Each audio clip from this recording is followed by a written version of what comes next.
चरणम शरणम गच्छामि। मैं राधा रमन त्रिपाठी। आज 4 अप्रैल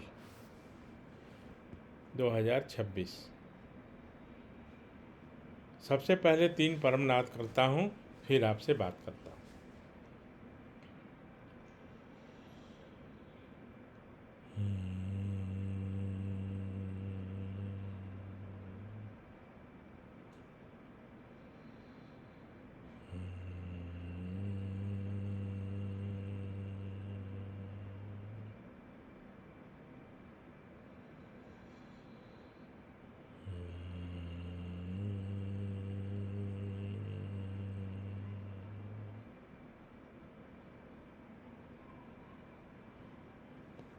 चरणम शरणम गच्छामि। तो आज का वीडियो थोड़ा लंबा भी हो सकता है। क्योंकि कुछ लोगों की इच्छा हुई है कि पप्र और परम योग की थोड़ी विस्तृत चर्चा उनके लिए जो या तो बिगनर्स हैं या बहुत दिनों से वो जुड़े नहीं, मतलब सही रास्ते पे नहीं जा पाए हैं, लेकिन उनकी इच्छा है कि एक बार मैं बताऊं। वैसे मेरे पीछे के कई वीडियोस में, जिसमें फरीदाबाद का है, बोकारो का है, थाने का भी है, P3 वाई की बहुत अच्छी सी चर्चा हुई है। लेकिन मैं आज फिर से एक बार रिपीट करता हूं, क्योंकि मुख्य तो वही है P3 वाई का। P1 P2 P3 and Y, वो तो वही तो मुख्य है। तो थोड़ा, हाँ, जरा बिगुल भी बजा दूं। आज 20 मिनट का लगा देता हूं और उसके बाद आपसे चर्चा करता हूं।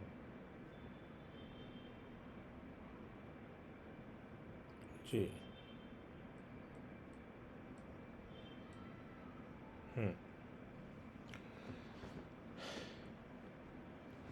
तो P3 वाई शब्द ऐसा है कि ऐसे तो कहीं डिक्शनरी में नहीं मिलेगा, लेकिन अगर आप गूगल पे या और भी कहीं सर्च करेंगे, यूट्यूब पे सर्च करेंगे, तो आपको बहुत सारे रेफरेंस मिल जाएंगे। मैंने भी शुरू किया, मैं परम जी के दूसरे कामों में लगा रहा, आज भी लगा हूँ। इनकम टैक्स के बहुत सारे केसेज अभी पेंडिंग हैं, तो चल रहा है वो। लेकिन उसके साथ साथ अभी मैंने पिछले 1 वर्षों से ये वीडियो बनाना शुरू किया हूँ, 1 डेढ़ वर्षों से। और उसके पहले फरीदाबाद में एक मेरा प्रोग्राम हुआ था 2 जून 17 को। 2 जून परम जी का वो दिवस है जिस दिन उन्होंने शरीर को त्यागा, 2 जून 2009 को। तो उस दिन उन्होंने एक प्रोग्राम रखा था, मुझे मुख्य वक्ता बनाया था। तो वहाँ पे मुझे एक बहुत ही अच्छी प्रचारिका जो कहें, डॉक्टर निशा मिली, और वो बहुत बढ़िया समर्पित और सुलझी हुई, कोई कन्फ्यूज़न नहीं परम जी के बारे में। तो वो मुझसे मिली और हम लोग मिलके करीब 5 साल, 4 साल तक मैं साथ में क्लास लेता रहा। ऑनलाइन क्लास अभी भी 6 बजे संडे को होता है। लेकिन बाद में मेरी भी व्यस्तता बढ़ी और मैंने निशा को बताया कि भाई आप अब अच्छी तरह सीख भी गए हो, कोई कन्फ्यूज़न नहीं है, तो वो अब इंडिपेंडेंट क्लास ले रही हैं। तो मैं थोड़ा इधर वीडियो बनाना और मुझे 1 to 1 में प्रचार करने 1 to 1 में प्रचार करने की अब ज़रूरत है। मैंने डिफरेंट प्लेसेज में यहाँ जाना वहाँ जाना और जाकर क्लासेस में लेना चाहूँगा। कोई भी अगर चाहें मुझे बुलाना, मैं किसी को बुलाने के लिए बोल नहीं रहा हूँ, लेकिन अगर कोई चाहें तो मैं आने को तैयार हूँ। लेकिन 15-20 लोग कम से कम तो ज़रूर हों, कहीं भी होंगे मैं चला जाऊँगा और कोशिश करूँगा कि अपने खर्चे से चला जाऊँ। लेकिन अगर आने जाने की व्यवस्था हो जाए तो और भी अच्छा है, कोई बात नहीं है। तो एक बार पुनः मैं चर्चा करता हूँ कि मैं कैसे जुड़ा परम जी से। यहीं से शुरू करता हूँ, थोड़ा देर भी हो तो बर्दाश्त कर लीजिएगा, क्योंकि अच्छा रहेगा, पूरा एक्सप्लेन कर दूँगा। तो बैकग्राउंड में थोड़ा सा बता देता हूँ। मैं वहाँ बोकारो में था और हमारी वाइफ अम्बू त्रिपाठी बहुत बीमार रहती थी और गलत ऑपरेशन की वजह से इनका मैके पटना में है। तो पटना बोकारो से स्पेशलिस्ट के चलते हम बोकारो पटना गए। वहाँ के डॉक्टर ने कुछ गलत ऑपरेशन किया, फिर इनकी आवाज़ बिल्कुल चली गई। जब आवाज़ बिल्कुल चली गई तो बहुत कठिन हो गया। बेटे हमारे छोटे थे और भी बच्चे। तो जो यहाँ का एज ऑन टुडे जो इंडिया का बेस्ट हॉस्पिटल है सीएमसी वेलोर तमिलनाडु में, वहाँ भी मैं गया। वहाँ के भी डॉक्टर के बोले कि स्लेट पे लिखिए और कोशिश करिए कम बोलने का, ये आवाज़ तो आने का संभावना कम है। तो हम लोग बहुत चिंतित हो गए, अम्बू भी बहुत चिंतित हो गई। तो हमारा थोड़ा एक नेचर है ना रिसर्च करने का। मैं किसी भी चीज़ को आसानी से हार नहीं मानता हूँ। और मेरे एक जो गुरु थे और मित्र थे, बहुत बड़े मेधावी इंटेलिजेंट थे। इलाहाबाद से इंजीनियरिंग करके वो बहुत बड़े अधिकारी थे बोकारो स्टील प्लांट। तो हम लोग मिल के, उस समय कंप्यूटर से हॉरोस्कोप नहीं बनता था, तो और वो इतने अच्छे एस्ट्रोलॉजर थे, इतने अच्छे एस्ट्रोलॉजर थे कि उनके पास पूरे देश से लोग आते थे, मतलब बड़े बड़े लोग। और वो पैसे नहीं लेते थे, प्रोफेशनल नहीं थे, वो सिर्फ देखते थे और असिस्टेंट के रूप में मुझे वो रखते थे और सिखाते थे। तो मैं उनके लिए बहुत सारे हॉरोस्कोप बनाए। और उस समय एफएमरी से बनता था, कैलकुलेटर से गुना भाग इत्यादि करके, और सारे वो दशा, अंतरदशा, प्रत्यंतर वगैरह, और उसी बहाने सुनता रहता था। मैं उनके बगल में बैठता था और वो प्रेडिक्ट जो करते थे ना, तो मैं सुनता रहता था। फिर बहुत सारी किताबें मैंने ली, तो मैंने पूरा अध्ययन किया, और लेकिन कुछ लाभ नहीं हुआ। घूमना तो मेरा शौक़ है।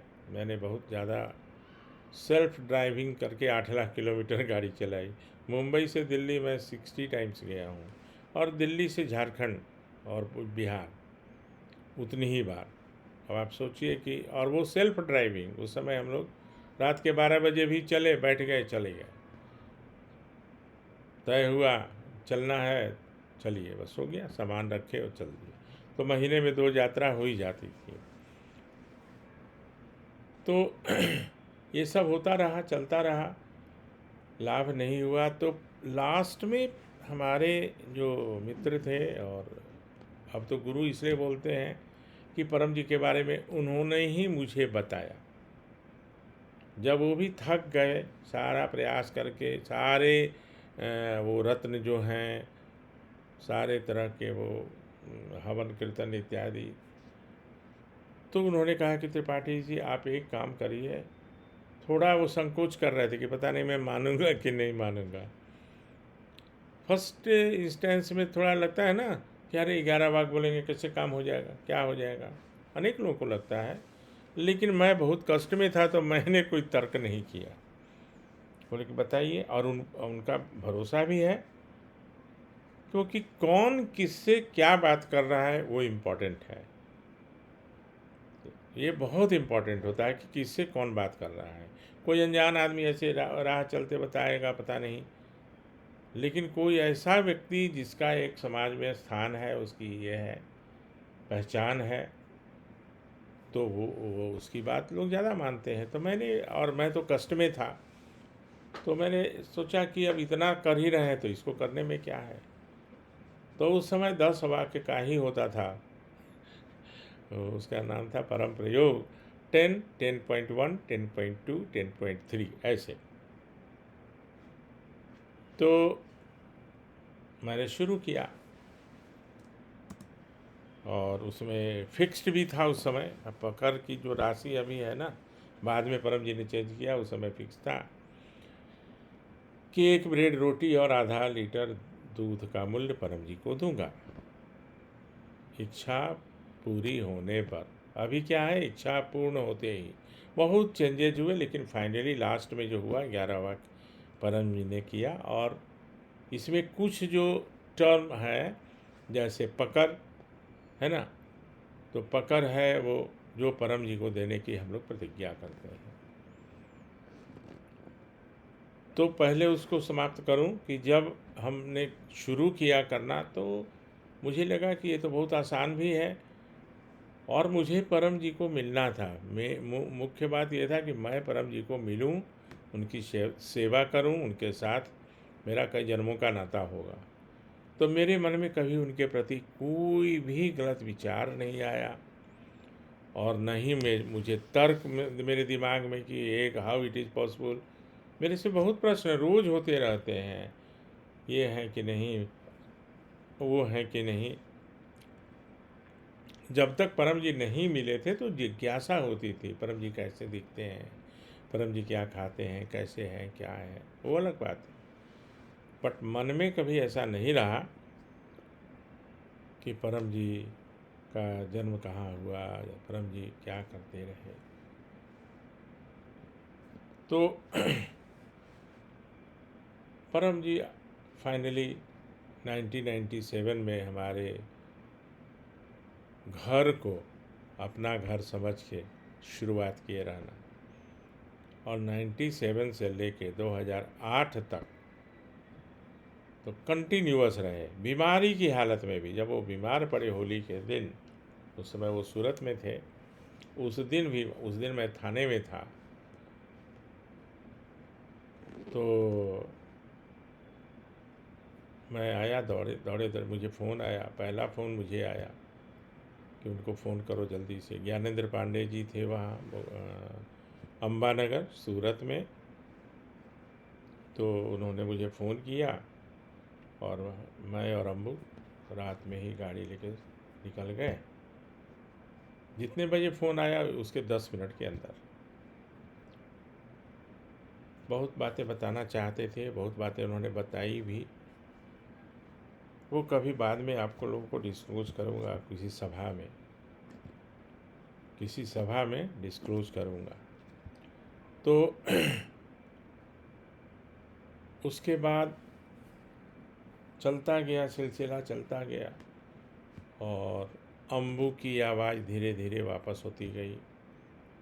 फिर मैंने सबसे ज़्यादा लोगों को, हमारे गुरु ने 5 वर्षों में 5 लोगों को बताया। बहुत संकोच करते थे, बहुत सज्जन आदमी थे।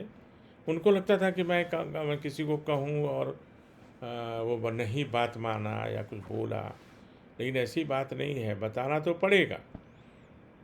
दही वाला जैसे आता है, दही ले लो, दही ले लो, दही ले लो।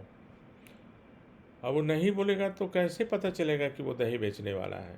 जिसको ज़रूरत है वो उसको बुला लेता है, या साड़ी ले लो, या गन्ने का रस वाला, है ना, कुछ भी। तो वो सिलसिला चलता रहा, परम जी के साथ यात्रा शुरू ही, और मैंने लोगों को बहुत बड़े पैमाने पर लोगों को बताना शुरू किया। तो परम जी के आने के पहले बोकारो, उन्होंने एक ग्रुप को बोकारो में भेजा, कई लोगों को, करीब 20-25 लोगों को, सिर्फ ये देखने के लिए कि बोकारो में प्रचार कैसे होता है। और तब तक मैं बहुत व्यवस्थित प्रचार का तरीका वहाँ शुरू कर दिया था। तो काफ़ी लोग आते थे, देखते थे कि अरे यहाँ कैसे होता है, इतने लोगों को कैसे व्यवस्थित किया जाता है।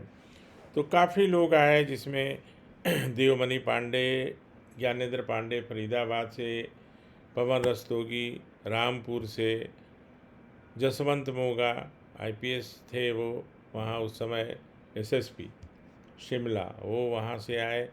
और ऐसे कई लोग, बहुत लोग थे। और सबको बांटा गया कि आप यहाँ रुकिए, आप वहाँ रुकिए। मेरे हिस्से जसवंत मोंगा का नंबर था। जसवंत मोंगा मेरे घर में रुके 10 दिन पहले, और उस समय तक मेरी बात परम जी से नहीं होती थी, मेरी बात नहीं होती थी। खैर इन लोगों ने कुछ कहा होगा परम जी को फ़ोन पे, तो परम जी आश्वस्त हुए और फिर परम जी बोकारो आए।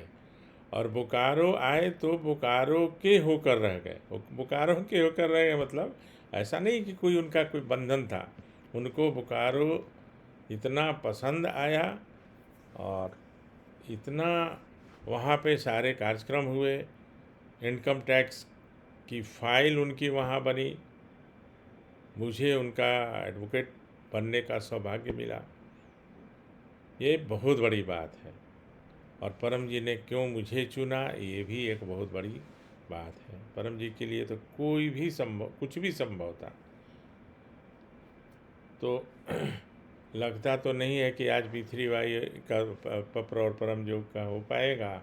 आज कुछ और ही निकल गया है वृतांत। तो ये भी एक ही बात है, कल हो जाएगा पप्र और परम जोग एक्सक्लूसिव क्लास होगा 30-40 मिनट का, कल टुमारो। तो हाँ, तो परम जी जब आना शुरू किए बोकारो, तो बहुत सी बातें हुई, डिस्कशन हुआ, और वहाँ से मुझे कई जगह ले भी गए परम जी। अम्बू तब तक काफ़ी ठीक होने लगी थी, ठीक हो चुकी थी। ये तो हर सैटरडे को इनको हॉस्पिटलाइज करना पड़ता था। ऑक्सीजन का सिलेंडर रखते थे क्योंकि श्वास नहीं ले पाती थी।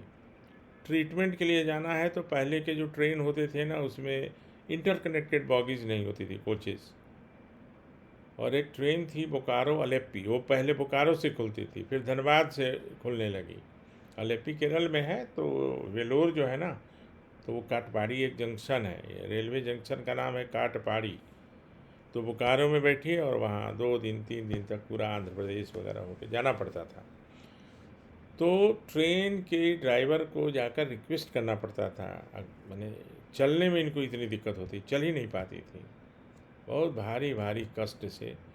और सारे प्रयास किए गए, सारे प्रयास, लेकिन जब परम जी का P3Y, उस समय तो P3Y नहीं, उस समय तो परम प्रयोग नाम था, इन्होंने शुरू किया, मैंने तो आग की तरह फैलाया, जंगल में जैसे आग लगती है ना, इतने लोगों को बताया, डिफरेंट प्लेसेज में बताया। मेरा एक सोशल लाइफ भी है, मैंने लोगों को सेवा भाव से बहुत काम किया।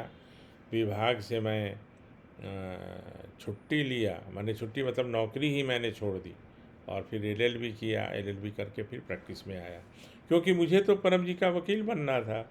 नौकरी में रहता तो कैसे हो पाता। देखिए कैसे डिजाइन होता है। नौकरी मुझे अच्छा भी नहीं लगता था, ऊपर वाले को खुश करो, नीचे वाले को खुश करो, उल्टा पुल्टा काम करो, मैंने त्याग दिया। और जब एडवोकेट बना, फिर हम लोग ने योजना बनाई। तो परम जी का बचपन, किसी ने परम जी के बचपन के बारे में भी पूछा है, तो मैं आज थोड़ा चर्चा करूंगा उनका बचपन का भी। तो परम जी की योजना थी कि हर 25 किलोमीटर पर एक ध्यान केंद्र बनाया जाए, और एक डोम की तरह, डोम मतलब वो गुम्बद की तरह।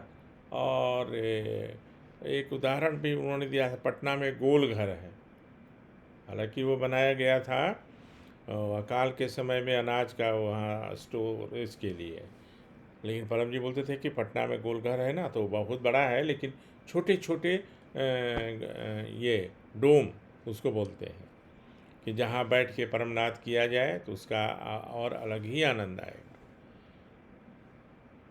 तो शुरू में परम जी जब पत्र तो चलाए बहुत बाद में, जिसमें पैसे की बात हुई, नहीं तो उसके पहले इच्छा पूरी होती थी तो कोई नारियल, कोई साड़ी, कोई कुछ, तो 2-2 ट्रक 4-4 ट्रक नारियल आ जाता था। एक ट्रक साड़ी धोती सब ये लोग जो होता था कि कोई काम बना तो जैसे पंडित जी को दक्षिणा दिया जाता है ना, तो परम जी बोले कि मैं तंग आ गया, कहाँ साड़ी बेचता चलूँगा। तो फिर उन्होंने बोला कि नहीं, सिर्फ पैसा, पैसा और पैसा। शुरू में मनी ऑर्डर से पकड़ की राशि भेजी जाती। आज का जो पकड़ है उस समय इच्छा पूर्ति के बाद जो देना था वो, तो जब पैसा शुरू हुआ तो मनी ऑर्डर से, तो मनी ऑर्डर के उनके बहुत रिस्ट्रिक्टेड एड्रेसेस थे, कहाँ कहाँ भेजना है वो बहुत रिस्ट्रिक्टेड थे, बहुत कम थे। वहाँ भेजा जाना था, उसमें उसी में बहुत सारे झगड़े हुए, खासकर उमर गांव में। उसके चलते ही शुरुआत हुई, क्योंकि किसी ने जिद किया कि वो सिर्फ मेरा नाम होना चाहिए, मेरे नाम से पैसा आना चाहिए। वो कहानी अलग है, वो अभी कहूँगा तो बहुत लंबा और हो जाएगा। तो वो सब हुआ। तो बीच बीच में परम जी, क्योंकि परम जी के साथ यात्रा करने का बहुत अवसर मिला कार से, उनको कार से यात्रा बहुत पसंद, बहुत मतलब बहुत। मेरे साथ दिल्ली तक, सूरत तक और हिमाचल प्रदेश, और उन्हें शायद कुछ अच्छा लगता होगा जब मैं गाड़ी चलाता होऊंगा, क्योंकि मुझे वो सिलेक्ट करते थे कि नहीं आपके साथ चलूँगा। गाड़ियाँ मान ली 3 जा रही थी, लेकिन परम जी मेरे साथ बैठते थे। तो काशीपुर नैनीताल के पास जो है, वो अग्रवाल साहब थे, तो उनके यहाँ पहले काफ़ी साहित्य था, टाइपराइटर्स थे बहुत सारे। तो मैं वहाँ भी 3-4 बार मुझे बुलाया गया, और वहाँ से भी फिर बाद में कौशाम्बी शिफ्ट किए, फिर वहाँ फरीदाबाद और ज्ञानेंद्र पांडे के यहाँ, एक और महिला के यहाँ, लेकिन बाद में वहाँ वो रहना पसंद नहीं किए और वहाँ त्याग दिए। नाम लेना कोई ज़रूरी नहीं है। तो खूब मूड में रहते थे परम जी, तो बहुत बातें बताते थे। तो उन्होंने बोले कि देखो मेरा जन्म कोई पूछेगा नहीं, कोई पूछेगा नहीं, और मैं बताऊंगा भी नहीं। तो मैं घर से तो भागा हुआ हूँ, मैं घर से भाग गया।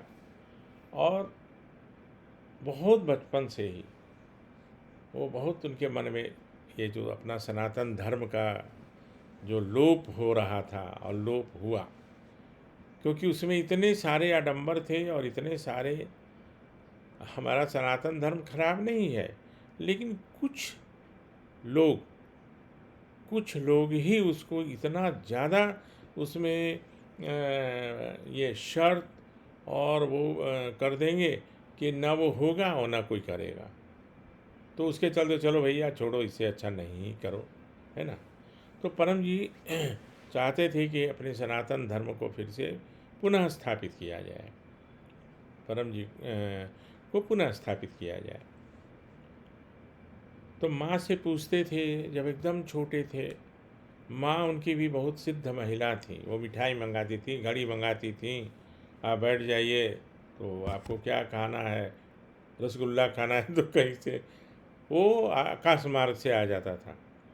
बाद में भी कई लोग मंगाए, बाद में तो मुझे तक उन्होंने सिद्धि दी कि चलो आपको सिद्धि देता हूँ, आप बैठिएगा, किसी का मिठाई नहीं आएगा ना घड़ी आएगा। तो खैर मैंने उसका प्रयोग भी नहीं किया, ज़रूरत भी नहीं है, क्योंकि परम जी ने कहा कि ये सब निम्न निम्न प्रकार की सिद्धियां हैं, लेकिन आपको इसलिए देता हूँ कि आपको लगे कि मेरे पास भी कुछ है। और उन्होंने और बहुत बड़ी बड़ी सिद्धियां भी दी, लेकिन ठीक है, यहाँ जिक्र करना ज़रूरी नहीं है।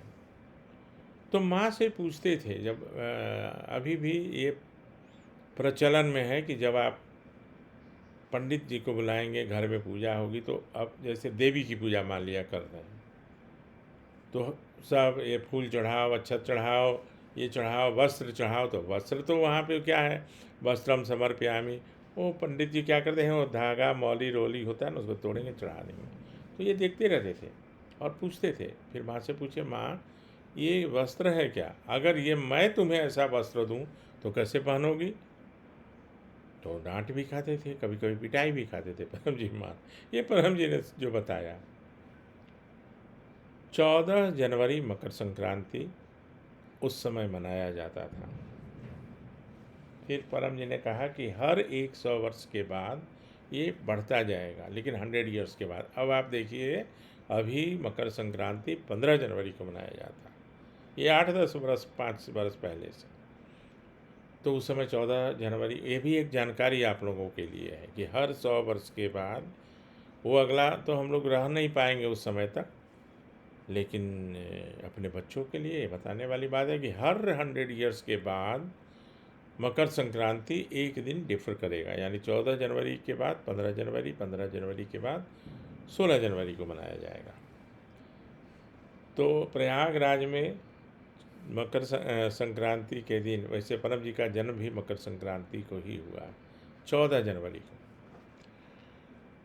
तो माँ ले जाती थी इनको भी, और वहाँ पे गाय का बछड़ा दान करने का, गाय दान करने का, है ना। तो गाय दान करने का, उस समय भयंकर ठंड होती है प्रयागराज में, माने नॉर्थ इंडिया में पूरा 14 जनवरी। तो परम जी तो चूकते नहीं थे। माँ से पूछी कि माँ, तुम जो इसको इतना ठंडा पानी में खड़ा करके दान कर रही हो पंडित जी को, चलो तुमको कुछ पुण्य होगा, लेकिन इसको जो कष्ट हो रहा है उसका पाप किसको लगेगा। प्रश्न तो बड़ा एकदम जेन्युइन था, सही प्रश्न था, है ना। तो वहाँ भी बेचारे डांट खाते थे, ये करते थे, और ऐसा होते होते कुछ दिनों के बाद उन्होंने घर को त्याग दिया, एट द एज ऑफ 8 वर्ष के उम्र में ही परम जी ने। क्योंकि परम जी को तो पूरे विश्व के लिए बहुत बड़ा काम करना था, और परम जी को जन्म से ही एक दो नहीं, सैकड़ों सिद्धियों के साथ जन्म हुए थे, ये परम जी ने बताया, और अनुभव भी हुआ। परम जी को सिद्धि जप तप से नहीं मिली। कई लोग, ऐसे तो मैं किसी का यूट्यूब सुनता नहीं हूँ उनका प्रवचन, क्योंकि मैं जानता हूँ कि ज्ञान तो ज़्यादा है नहीं, और सिर्फ अज्ञान की बातें करेंगे, और क्रोध होता है, मुझे कुछ ऐसा नहीं। तो कुछ लोग कह रहे थे कि बहुत तपस्या करके परम जी ने सिद्धि प्राप्ति की है जो हम लोग के लिए, लेकिन ये बिल्कुल ही गलत है। परम जी को सिद्धियाँ जन्म से ही मिली थी, ठीक है। तो भागे, बोले कि मैं कई दिनों तक भूखा रहा हूँ, मंदिर मंदिर के गेट पे सोया हूँ, लेकिन सिद्धियाँ तो थी, पैर छू जाता था तो उसका दर्द दूर हो जाता था। धीरे धीरे धीरे धीरे, हाँ, शुरुआत कैसे हुई, माँ उनकी कैसे समझी। तो एक दिन ऐसे कुछ लोग आए हुए थे, और उनकी माँ मिठाई मंगाती रहती थी। तो परम जी बोले कि आज माँ तुम मिठाई मंगा के देखो तो मैं जानूँ। तो उस दिन मिठाई नहीं आया, तो माँ समझ गई कि ये हमसे बहुत ज़्यादा सिद्ध है अपने बच्चे के बारे में। फिर परम जी जब घर त्याग दिए, तो धीरे धीरे परम जी का बहुत ही होने लगा, उनकी ख्याति होने लगी, उनका यश बढ़ने लगा। तो बहुत दिनों के बाद उनकी माँ को भी पता चला कि एक है कोई जो, जिससे बहुत इच्छा पूरी होती है, और किसी का लड़का भाग जाए तो वो भी वापस आ जाता है। तो वो भी उस सभा में गई। तब तक धीरे धीरे समय बीतता गया, सफ़र चलता गया। तो ये जब उनके पास गई तो वो नहीं पहचान पाई, लेकिन परम जी पहचान लिए। फिर वो उनसे 1-to-1 में पूछी कि मेरा एक बेटा है जो भाग गया है। और परम जी तो कुछ भी कर सकते थे, ऐसा कुछ कर दिए होंगे कि वो पहचान ना पावे माँ। तो ये पूछी कि मेरा बेटा भाग गया है, आप सुनते हैं कि आप बोलते हैं तो हो जाता है, तो मुझे बताइए। बोले कि माँ तुम्हारी सब, ऐसे औरतों को सबको माँ कहते थे। तो बोले कि माँ वो तुम्हारी सब इच्छाएं पूरी हो जाएंगी, लेकिन ये इच्छा सिर्फ एक तुम्हारी इच्छा पूरी नहीं हो, बेटा तुम्हारे पास वापस नहीं आएगा, और जाओ, तुमको ज़्यादा मन में दुख नहीं होगा, ऐसा मैं कुछ करता हूँ। खैर माँ भी वहाँ से समझ गई कि अब ये नहीं आएगा तो नहीं आएगा, सुखी रहे, मतलब जीवित रहे वही बहुत है। और वो फिर वहाँ से वापस हो गई। तो परम जी का बचपन ऐसे बीता। फिर धीरे धीरे धीरे लोगों का काम बनने लगा, लोगों की इच्छाएं पूरी होने लगी, लोगों का रोग निवारण होता गया। परम जी की शिक्षा इतने उच्च स्तर की है, मैंने जो महसूस किया कि वैसी अंग्रेजी मैंने आज तक किसी की नहीं देखी। किसी की, मैंने अंग्रेजी बहुत लोगों की सुनी, लेकिन वैसी अंग्रेजी पूरा, मतलब मैं क्या बताऊं। और मैं जो भी दो शब्द सीखा हूं तो परम जी से ही सीखा हूं। मेरा बैकग्राउंड गांव से रहा है, तो ज़्यादा तो उस समय, और जब मेरा बचपन था तब अंग्रेजी की पढ़ाई का ज़्यादा प्रचलन नहीं था। तो जब परम जी का संपर्क हुआ, मेरा संपर्क परम जी से हुआ, तो अवसर मिला। खूब रात रात भर हम लोग लिखते थे, 500-500 पेजों का सबमिशन बनता था। फिर परम जी ने एक वो दो बातें बताई। जैसे जैसे फ्री होते गए, जैसे जैसे फ्री होते गए, वैसे परम जी चाहते थे कि मैं ज़्यादा फ्री हो जाऊं, कि मैं संकोच न करूं, डरूं नहीं, इत्यादि इत्यादि। तो वो भी एकदम सब बहुत सारी बातें बताने लगे। तो उन्होंने कहा कि जब भी कुछ लिखना हो या जब भी कुछ बोलना हो तो मुझे स्मरण करना, कभी भी। तो तुम वही लिखोगे जो मैं चाहूँगा, और तुम वही बोलोगे जो मैं चाहूँगा। तुम्हारी सिर्फ वाणी होगी। और ये मैंने महसूस किया। 40 पन्नों का, 2 से शुरू करता हूँ, और योर्स फेथफुल्ली पे 40 पन्ना, 42 पन्ना, 26 पेजेज का सब एक एक मेरा होता है। और मैं जब पढ़ता हूँ तो मुझे आश्चर्य होता है कि इस तरह का ग्रामर, इस तरह का शब्द मैंने कैसे यूज़ किया इसमें। तो वो परम जी की लेखनी है। और भाषण में तो अभी मैं 10 लाख लोगों को एड्रेस कर सकता हूँ, ये बहुत बड़ी बात है।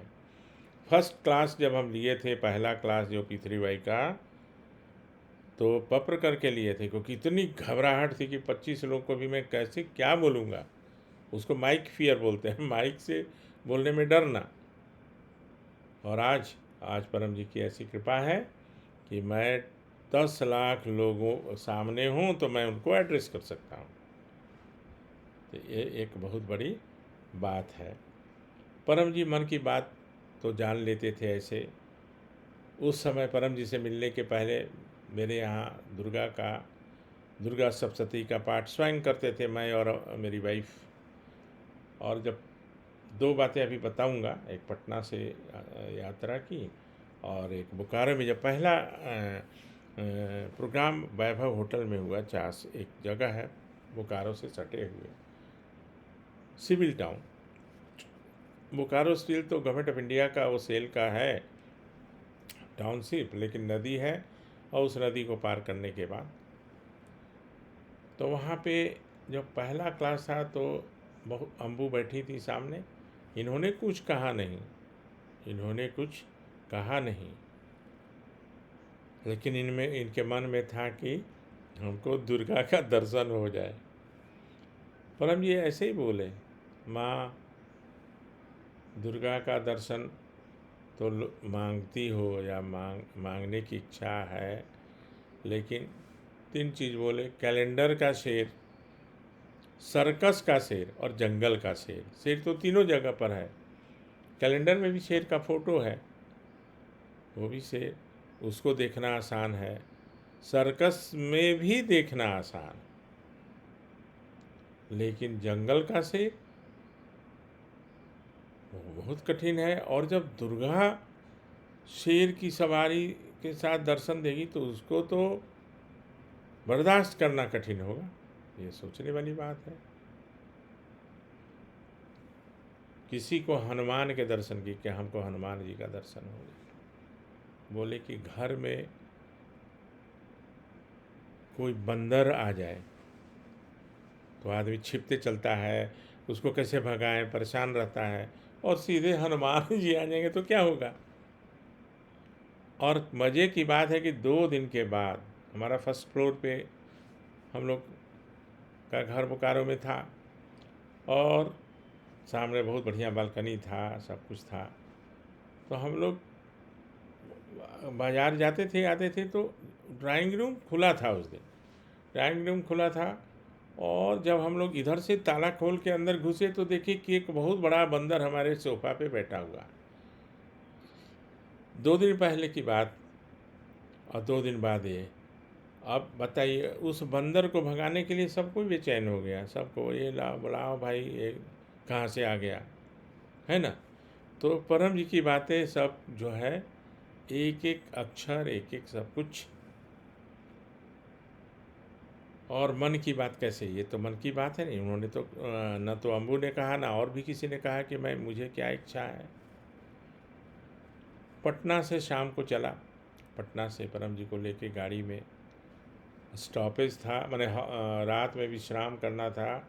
एक झुमरी तलैया जगह है, झुमरी तलैया, कोडरमा और झुमरी तलैया ट्विन टाउन है।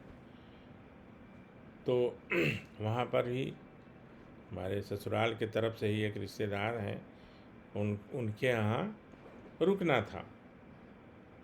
तो परम जी जब भी पटना आते थे, और उस समय अभी शुरुआत ही हुई थी, 1-2 बार का सामना हुआ था, लेकिन बहुत ज़्यादा परम जी के स्वभाव के बारे में मुझे जानकारी नहीं थी। लेकिन ये ड्यूटी हमारी थी कि परम जी को लेके बोकारो जाना है वाया झुमरी तिलैया, वही रास्ता ही है। तो हम चले और हमको शाम को भूख लग गई थी। और समस्तीपुर एक जगह है बिहार में जहाँ रामकरण चौधरी और जब भी वो के लिए पेड़ा लेके आते थे, राइट। तो पेड़ा उनकी झोला में था और मुझे भूख लगी थी। तो लेकिन मैं सोचा कि क्या करूं, गाड़ी रोकूं, परम जी को बोलूं नहीं बोलूं, परम जी क्या सोचेंगे। तो अभी ये सब मैं सोच ही रहा था और मैं गाड़ी चलाता जा रहा था, और परम जी ने कहा, ये चर्चा मैंने पहले की है। तो परम जी ने कहा, पेड़ा खाना है। मैं तो खुशी से उछल गया एकदम, इससे अच्छा और क्या होगा, रामकरण पेड़ा लाओ। वो थैले में पेड़ा लाए थे, वो मुझे अपने हाथों से देते गए, मैं खाता गया और खुद भी खाए, अम्बू को भी खिलाए। पीछे अम्बू और रामकरण बैठे थे, और मेरा तो जैसे लगा कि जान आ गई, जान में जान आ गई। तो ये सब अनुभव जो है ना, बहुत अद्भुत है। इन सब अनुभव को और इन सब घटनाओं को मैं एक पुस्तक के रूप में ला रहा हूँ, लेकिन वो बड़ा विशाल होता जा रहा है। अब जल्दी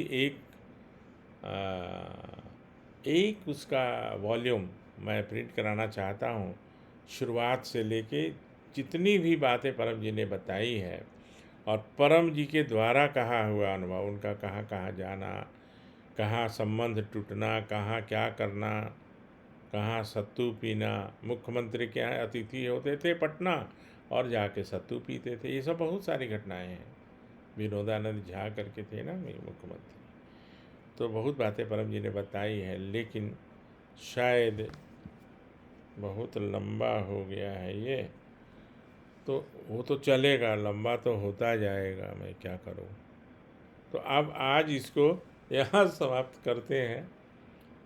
अब कल मैं सिर्फ पप्र और परम योग बताऊंगा। क्या बताऊंगा? पप्र और परम योग। उसके बाद एक एक अनुभव का भी क्लास होगा, हर हर क्लास में एक अनुभव बताऊंगा परम जी का। और आप लोग भी शेयर करिए, कमेंट में करिए, तो उसको पुस्तक में लाएंगे। मैं पुस्तक जो लिख रहा हूँ परम जी के ऊपर, बहुत अच्छा पुस्तक बन रहा है। उसमें पी3 का एक चैप्टर है कि कैसे पी3 माने परम जी ने शुरुआत किया, और पी3 का शुरुआत तो बहुत पहले से है, लेकिन पी3 कैसे हुआ और उसका अंतिम स्वरूप क्या रहा। और अंतिम स्वरूप 11 वाक्य का ही है, 12 नहीं है, 11.5 वाक्य नहीं है। कहीं से भी इच्छा पूरी होती है, तो भ्रम में नहीं पड़ना है, आडंबर में नहीं पड़ना है। परम जी की विद्या कष्ट नष्ट और ठगैती के से नहीं है वो विद्या है। मतलब जिसमें ये तीनों चीज़ नहीं है वही परम जी की विद्या है। फूल भी नहीं चढ़ाना है, अगरबत्ती नहीं जलाना है, और ठगैती इसलिए नहीं है कि काम बनने के बाद, इच्छा पूरी के होने के बाद ही आपको परम जी को जो प्रतिज्ञा किए हैं वो देना है। तो इच्छा तो है कि अभी बहुत बात करूं आप लोगों से, लेकिन समय का अभाव है। बहुत लोग को यही बहुत देर लगेगा, लेकिन कोई नहीं, ऐसा चलता रहेगा। आप लोग अपना इसका अनुभव बताइएगा कि आप लोगों को कैसा लगा।